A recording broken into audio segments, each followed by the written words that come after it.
Hi, my name is Isaac, And my name is Wayne. and this is Armored Apologetics. I want to go into what the actual problem of evil is, and I want to actually answer these questions. So, I want to first differentiate that there are actually two subsets of the problem of evil. So, on the one hand, we have the logical problem of evil, and the logical problem of evil states that a good God and evil cannot coexist at the same time. It would be, it's impossible. It's a contradiction. A subset of the problem of evil would be that there is an evidential problem of evil or a probabilistic problem of evil, which basically says that because of the amount of evil in the world, because the amount of suffering in the world is so great that there could not be a God that exists probabilistically because of the amount of suffering in this world. One of the things that we would say is that to answer the probabilistic problem of evil is that we actually are not in a good position to rightfully judge the evils that are in this world probabilistically. What do I mean by that? What I mean by that is that we are finite creatures. We are limited in time and space and intelligence and other features as well. We're limited. And since we are limited, we are not able to say if one evil occurs, what the impact of that will be, good and bad, say in the next 100 or 200 years. There could be bad things or evil things that happen that where good comes out of it, but it is not seen for ages. And we're not able to understand in our finite minds all of the impacts, all of the different variables that go into making the good and evil and how much good comes out of it and how much evil comes out of it. We're not able to actually understand that completely. So probabilistically, when it comes to the problem of evil, we as humans, we can't understand probabilistically how much evil would be good or how much evil would not be permissible, or how much evil would be just or unjust, or would it be good and bad in that situation. We don't have the ability to judge that because we can't see everything all throughout time. But God, however, is different. God has been able to see all throughout time the evils that would be done and the evils that would occur. And he has been able to see that it is sufficient, that his reasons are sufficient, because he is able to see from the beginning to the end what the evil and good effects of the actions and the evils that occur. And he is able to see, and I think we're able to see from a Christian perspective, that ultimately that the good outweighs the evil in the end, and that moral goodness in God is held up. What do you think on that issue? There was a very, very important part to what you said. Everything you said was amazing. But the one thing that stood out the most was the finite component of man.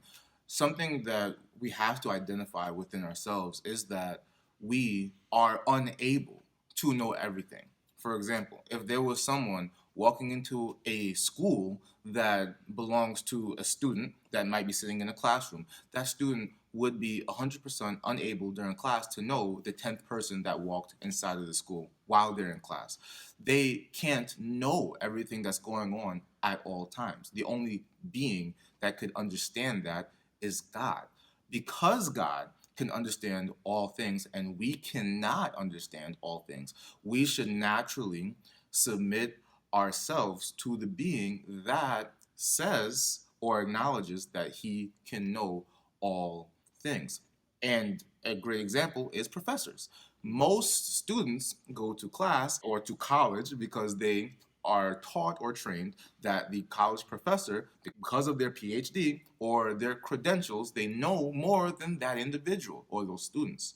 In the same way, God's credentials, being able to know all things, should help us to identify that we cannot know everything, but since he does know everything, we should acknowledge him for what he does know. One thing that we do want to emphasize is that God does know everything. He has foreknowledge of the entirety of human existence and the existence of our universe. In fact, God is outside of our space-time reality. Here's an interesting example, right? We've all played video games or watched movies where we know the ending is going to have something really sad or something really happy. Why? Because we know the plot. We know what's going on. We're outside the movie. We're not in the movie. We're not the characters that's slowly piecing things together, right? In the same way, God is outside our human realities. He's not walking down the street with us. He is watching what we're doing.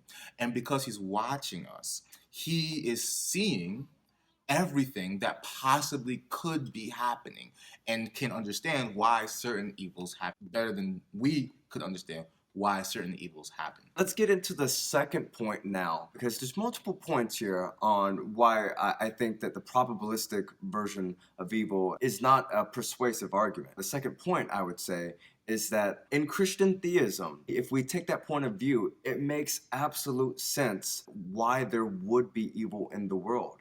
And God makes it very clear. First point that we'd want to make is actually the point of life is not human happiness, but rather that it is the knowledge of God. This is a doctrine within Christianity. God is not a wish fulfillment center. We don't just say, I want to have this, or I want to be comfortable, Lord, or I just want to have this or that or the other, but rather God calls us into oftentimes pain and suffering for the main reason of becoming to the knowledge of God. And so we know that in a Christian doctrine, the knowledge of God is the most important. It is the meaning of life. To have knowledge of God, to have a relationship with God, that would be the most important thing in life. And it's not human happiness. If we presuppose that it's human happiness, then we're left with a very hollow God that just allows evil to exist for no apparent reason, seemingly. But if we look at the Christian doctrine, we know that the knowledge of God is the most important. And that's what we want to focus on. So, a good example of what's being said could be relationships. So, God wants us to identify Him as the most important being in existence. God wants God wants Himself to be the apple of our eye. So, He will often let relationships go sour so that we can identify Him as the best relationship that possibly could exist. And so here's an example of this, right? There are some men that fall into this, usually a female is the example, but a person that bounces from relationship to relationship to relationship to relationship, hoping to find that one person that can make them happy. They want happiness so bad, and they try to find it in another human being that also has issues. And so what happens? The relationship fails over and over and over again. But when does the change happen?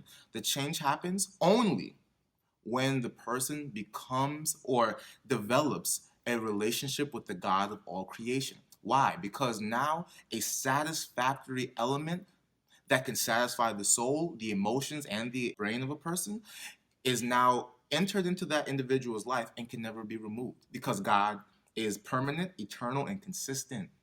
People cannot be that. No matter how holy or good an individual claims to be, they will always mess stuff up. God is never that way, and He allows these bad things to happen so that we always remember that He is the only one that could be that satisfier for our soul. Yes, like when God allows evil, it oftentimes is an opportunity for us to come deeper and closer in relationship with God. And we know, like just going back to that first point, that happiness isn't actually the point of all of this, but rather our fulfillment and satisfaction in God is the most important part. And ultimately, that is the greatest thing that we could ever have. Just moving on from there with another doctrine in Christian theism that makes us think the probability of God and the coexistence of evil is there. I would suggest that we look at the doctrine of, I would say, total depravity, or at least the fallenness of mankind, that we as human beings, we are in sin, and we are the ones that have done that sin, and it is rightful and just for any suffering or any pain or any punishment that we receive. It is just for God to punish us because we all have sinned and fallen short of the glory of God. We all have done wrong. And when we compare that to the glorious, morally good God, that his moral goodness is so much higher. It is the standard. He has never sinned. He's never done any wrong. When we compare that to him, our righteousness is seen as dirty rags in comparison to God's glory. And in fact, we don't have righteousness. We've been enslaved to sin. And so we've done wrong and we deserved punishment. Let's go on to our third point with the doctrine and the doctrines that are in Christian theism. And our third point would actually be, when we know God, we will spend an eternity with him. The knowledge that we have of God spills over into eternity. And so what am I really saying by that? It's that basically in this life there is pain and there is suffering and there are things that we don't like to experience. But ultimately, if we come into relationship with God in eternity, we will always, of course, remember what we have done on this earth and what this earth was like. But everything that we've experienced in eternity with Jesus Christ, we will see that any of the suffering that we had, anything that ever made us hurt, or any pain that we ever had, becomes infinitely and infinitely and infinitely smaller and smaller and smaller as we continue in eternity, because we will be in heaven. We will be with God. And if we are with him, we are with someone that is eternally good. And we are going to just see that get smaller and smaller and smaller. So whatever pain we experience on this earth, we know that it's not purposeless. We know that ultimately that it will result in the best situation or the best result in the end. In fact, I just want to read a quote from 2 Corinthians. It's 2 Corinthians chapter 4, verses 17 and 18. This is what Paul says. He says, "For this light momentary affliction is preparing us for an eternal weight of glory beyond all comparison, as we look not to the things that are seen, but to the things that are unseen. For the things that are seen are transient, but the things that are unseen are eternal." The last doctrine that we want to actually talk about here is actually the doctrine that we know that knowing God in and of itself is an incommensurable good.